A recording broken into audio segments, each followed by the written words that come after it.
Hey, and we are going to try to bring you into this NFL draft. You know, the draft is in April, I believe April 27th through the 29th. So we will definitely be doing something, and we're going to kind of bring you in position by position to see who exactly you should be taking a look at.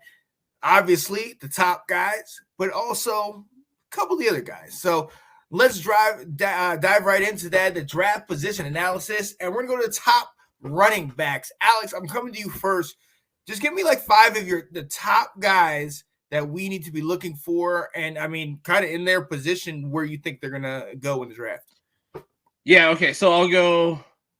I think number 5 is going to be Sean Tucker from Syracuse. Oh, yeah. Absolutely killed it this year. Was one of the best running backs the last 2 years of college football.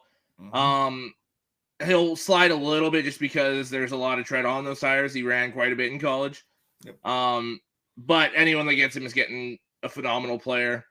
I'd love for the Lions to get him later in the draft if he falls that far. But I don't think he will. I think probably 3rd, 4th round he's gone. Number 4, I'll go Devin A-Chain from Texas A&M. Absolute burner. Yeah, this guy can house it from anywhere on the field. Yep. I can't wait to see if he runs the 40, what it's going to be, because it's probably going to be up there amongst the best this year. Oh yeah. Yeah, phenomenal speed. Late 2nd, early 3rd round probably is what I'm thinking there. Another guy late 2nd, early 3rd, Zach Charbonnet from UCLA. I know him very well because I watched him his first 2 years at Michigan. But he exploded when he got to UCLA. He was much better there than he was with us.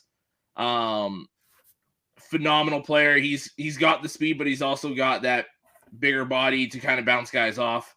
Not elite speed and not elite shiftiness, but he's solid at both. And the first 2 years at Michigan, he didn't have much running, so he doesn't have a lot of tread on the tires. I think he'll go probably, late 2nd, early 3rd, and he'll be a very good rotational running back in the NFL. Number 2 is Jahmyr Gibbs for me. Very good player. Could slide into the 1st round, but I think he's gone by pick 40.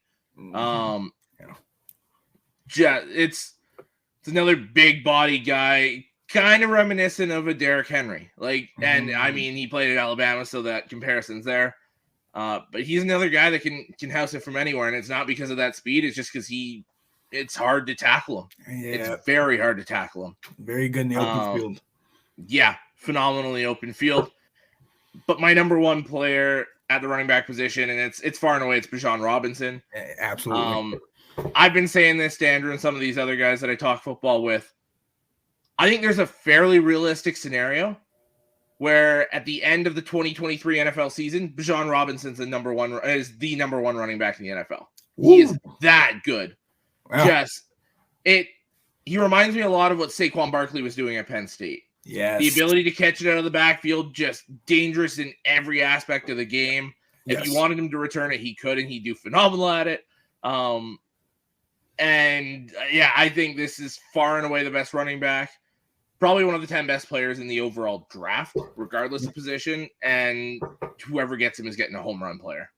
Oh, yeah. Oh, absolutely. And I'm, for the fact that you and I are pretty much on the same page on that, maybe one or two off, I'm not going to need to repeat anything. But, I mean, to your point about Bijan Robinson, it's amazing. I mean, the guy is balanced. I mean, he's an elite pass catcher. He can catch out of the backfield, but then he's also, I mean, between the tackles, oh my goodness, just a bruiser. You know what I mean? Yeah. And then you're sitting here getting him out in the open, and I mean the field vision.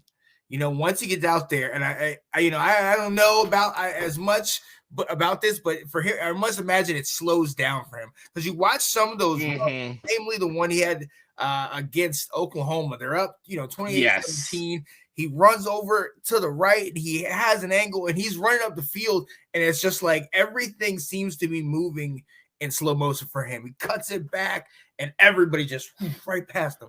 He's getting that old the college football video game where they had the like Heisman reaction time where Right, you can slow it down. That's what he has. It's just that's what it is.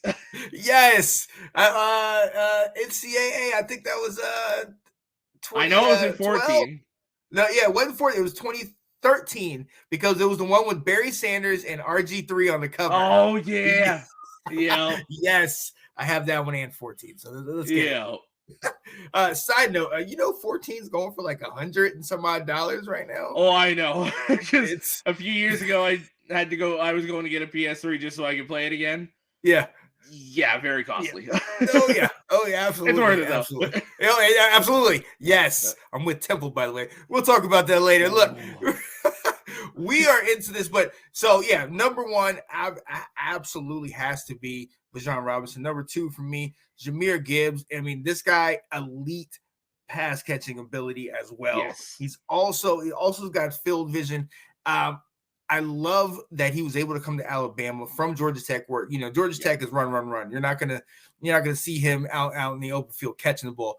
But at Alabama, he was really able to kind of show how elusive he is and how solid he can be, and that definitely moved him up. My guy Sean Tucker is. I mean, that's my heart, man. I've been trying to work with him and call him out for the last several years. He's explosive. He's explosive. Yep.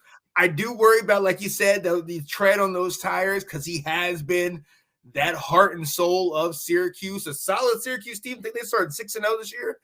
And went toe-to-toe with Clemson. Like that was a very good Syracuse football team this year. Exactly. So, but shout out to him, and that's somebody where I would kind of be like, look, you ship some of my guys out in Washington, and let's put him up. Let him be the bell cow because he's one of those guys. He's a tough nosed runner.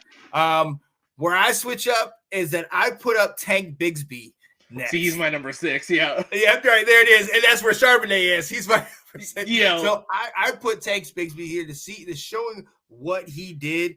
834 yards and 11 touchdowns, but the guy had an average of 6 yards a carry. And I mean, he has that.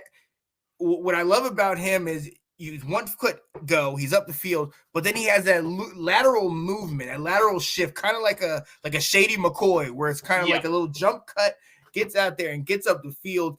Last year, with everything he had going on in Bo Nix and the absence of Bo Nix and all that crazy stuff, with Bo Nix the year before, where he had over 1,000 yards. I mean, they had a solid two-headed monster.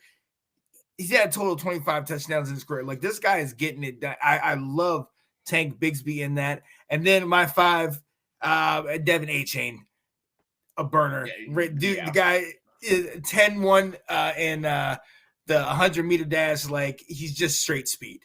He's one of those I want to see at the combine to see what his numbers, like you said it. I want to see like what is his numbers, like what is it a 4.2 4.1? Oh, like I want to see that. And most namely, he's remembered from Texas A&M, Alabama. That game he returned I think it was a kickoff all the way right up the field to help defeat them in that game. And I love what he's doing. I love that he's bringing this is the time for the shine, man. This is the time, man. And I'm absolutely ready. Thanks for watching. If you like that clip, be sure to check out the other great content from the Let's Talk Football community. And as always, please like, subscribe, and hit that notification bell so you'll be notified when more great content like this becomes available.